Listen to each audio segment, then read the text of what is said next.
Today's show brought to you by HP. I'm not sure if you know, but Conde Nast just changed their name to Conde Last. You know what? It doesn't give me too much joy to kind of beat up on magazines and newspapers.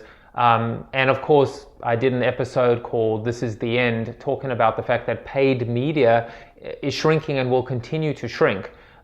But I think it said the announcement that Gourmet magazine was closing. I'm not sure if that's even Conde Nast, but I know Modern Bride absolutely is Conde Nast. Two really big titles closing down in the magazine business. And it sent absolute shivers through the entire industry. Now, let's take a step back for a second. Gourmet magazine, one of the longest standing, really specialized vertical publications. And Modern Bride, I mean, you know, one of the absolute key aspects of marketing is to go after life changes, is to find these moments of truth. You know, getting a job, changing jobs or going to another city, getting married, getting engaged, having a child. When it comes to getting married, I mean, Modern Bride and Bride magazine, they owned that absolute segment in that vertical. So to not be able to sustain itself with advertising coming from very specialized vertical brands as well, and brands that want to get in at that life stage. Think about all the major financial decisions and investments that get made at the time when somebody gets married. For a magazine not to support itself and sustain itself through advertising is shocking even to me.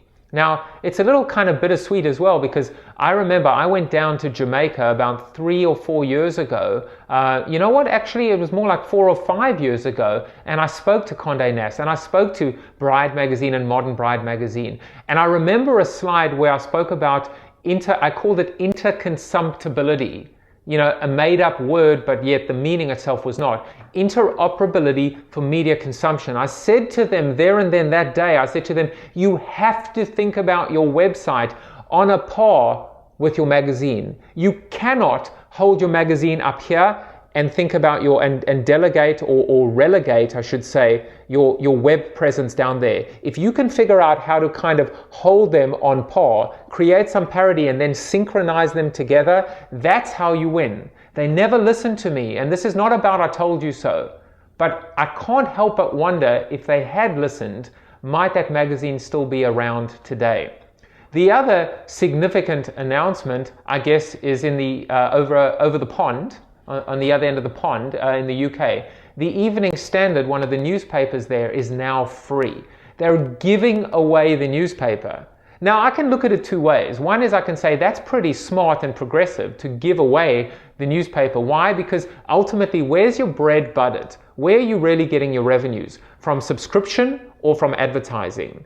But the other implication is a lot more ominous. The fact is, this newspaper cannot sustain itself on advertising and classifieds alone with the current circulation numbers and a declining circulation at that. So what are they doing? They're giving away the newspaper for free in the hope that they can boost the circulation and therefore, at the very minimum, maintain their advertising revenues. But it also comes at a price. Because right now the message that's being sent out is that this content is essentially worthless. It is so valueless, or at least there's so much clutter and competition that it's being given away for free. And of course, if advertising is your primary means of sustaining content, you're in bigger trouble than you thought. So I'm not really sure. Jury's out on Evening Standard. I personally think it's the right thing to do, but again, maybe a short-term remedy to a long-term solution. So two very real implications and examples of how the world is changing and transforming right in front of our very eyes. At Jaffe Juice on Twitter, Jaffe@crayonville.com. It's going to be an interesting and a bumpy ride.